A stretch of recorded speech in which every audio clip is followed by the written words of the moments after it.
Madame la députée de Hochelaga-Maisonneuve. Alors, Madame la Présidente, je vais me permettre de préciser certaines informations au ministre là, qui semblent faire, à mon avis, un raccourci un peu simple en disant que la CSDM a informé. La CSDM a subi des coupures importantes de la part du gouvernement du Québec. Elle doit recentrer, et c'est à la demande du ministre et du gouvernement, de recentrer son activité. Depuis 25 ans, on lui a demandé de rentabiliser ces bâtiments qui sont excédentaires. C'est ce qu'elle a fait, justement, en les offrant à des groupes communautaires qui viennent donner des services d'éducation populaire à des populations montréalaises. Ça, c'est ce que font les centres tous les jours. Et ça, c'était justement en lien avec le fait d'avoir des bâtiments excédentaires il y a 25 ans. Mais actuellement, dans ces bâtiments-là, pour lesquels la CSDM n'a jamais mis de l'argent en tant que tel de rénovation parce qu'elle n'a jamais eu de l'argent, eh bien, s'est présenté l'opportunité d'aller chercher de l'argent au fédéral. Mais malheureusement, les organismes ne pouvaient pas aller chercher l'argent fédéral malgré des programmes de subvention disponibles parce qu'ils n'ont pas de baux à long terme. Et c'est là que, lorsque la CSDM a demandé au gouvernement la possibilité de signer un bail à long terme, que votre gouvernement a refusé.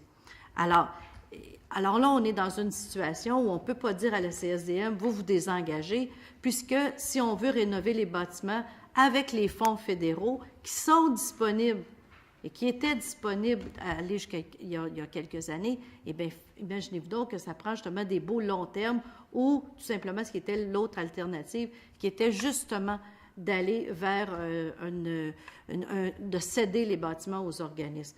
Alors, c'est dans cette dynamique-là qu'on a démarré ces discussions-là. Alors, aujourd'hui, venir dire que c'est la faute de la CSDM qui se désengage, je trouve ça c'est un raccourci un peu facile. Le gouvernement a coupé de l'argent à la CSDM. La CSDM a des bâtiments excédentaires dans lesquels elle a des organismes communautaires qui sont là depuis 25 ans, pour lesquels elle maintient les dépenses et qu'elle a assuré justement que l'on puisse avoir de l'éducation populaire à Montréal. Alors, je pense qu'il faut se mettre dans une dynamique de dire qu'est-ce qu'on fait pour sauver l'éducation populaire à Montréal. Je pense que c'est là-dedans qu'il faut se mettre. Des comités de travail, on en a eu depuis des années là-dessus. On les a toutes vus. On a même fait la démonstration lors d'une réunion au pavillon d'éducation populaire à votre prédécesseur, M. Bolduc, comme de quoi toutes les données sont sur la table. M. Thibault, votre sous-ministre, a toutes les données qu'il faut et il est prêt à faire la démonstration des besoins. Votre prédécesseur nous a dit, j'ai besoin d'une permission du Conseil du Trésor. Alors, ce que je vous demande ce soir, est-ce que vous avez eu l'argent du Conseil du Trésor? Merci, Madame la députée de Hochelaga-Maisonneuve. Monsieur le ministre. Donc, c'est vrai que moi, je ne veux pas faire un test de culpabilité puis faire un procès, là, parce que ça pourrait être un long exercice. Je le répète, la CSDM s'est désengagée, hein, ça c'est clair.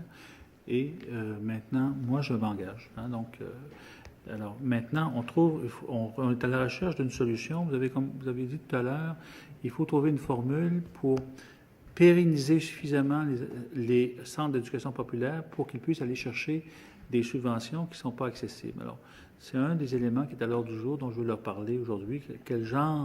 À quel genre de subventions ils pensent? Quelle est la probabilité que ces subventions-là soient accessibles? Est-ce que ces subventions-là pourraient régler en partie, complètement, les problèmes de financement? Puis ensuite, on verra là, comment on peut les aider à accéder ou pas à ces subventions-là, si on peut les aider.